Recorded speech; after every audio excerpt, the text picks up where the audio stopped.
hal qadiyad baan baraarujinaya intaana ka bixin walow jalsadu dheeraatay halka qodob waxa weeye waxa la ii sheegay inay jiraan niman qolo fanaaniin oo iswato wiilal iyo gabdho ah oo iclaamaad magaalada ka wada oo xaflad ka qabanaya meelaha maxaa la yidhaahdaa oo muxuu ahay magaalada ku qaybinay marka waxaan dhihi lahaa dadkaas la iska jiro iyo meeshaas yaan la tagin waxaasi waa meel ilaahay lagu caasinayo heese iyo muusig iyo qashin iyo dumar qaawan iyo waa wixii shariica diiday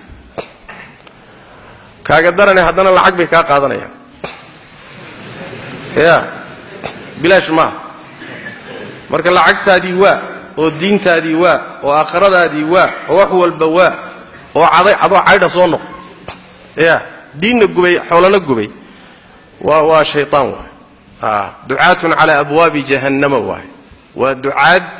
iriddaad jahannama taagan oo dadka ugu yeedhayo kaalaya soo leexda le soo gala marka iska jira fasaadka ay wadaan ay meelo badan ka wadaani allah hanuuniye waa fasaad iyagana gubaya ummadana gubaya daayartana ha looga nasaxeeyo khaasatan waqtiga ay ku soo beegayaan waxay leeyihiin waa sanadkii cusbaaba bilaabanaya ha looga faa'iideysanaya daayarta war sanad cusub annaga ma lihi ya sanad cusub gaala iskale annaga sanadka cusub goormuu noo bilowda ya sanadkeenu cusub xataa ma garanayno imtixaankeen haysta sooma sanadkeenu cusub muharram waa soo dhaaf sooma ha ahaatee markuu bilanahayo mana boodboodno mana damaashaadno shariicaduna nooma jirin kaanagii haddaan u damaashaadi weyno ma ku kala u damaashaadeen ya dhallinyarooy hal iska jiro dadkaas waa dad ibtilaysan waa dad fidnaysan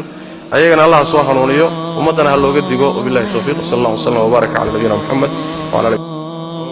iyo fan Soomaaliyeed hodan ma yeeshaane afkuun baan ka hadalaya waan hoos madownahaye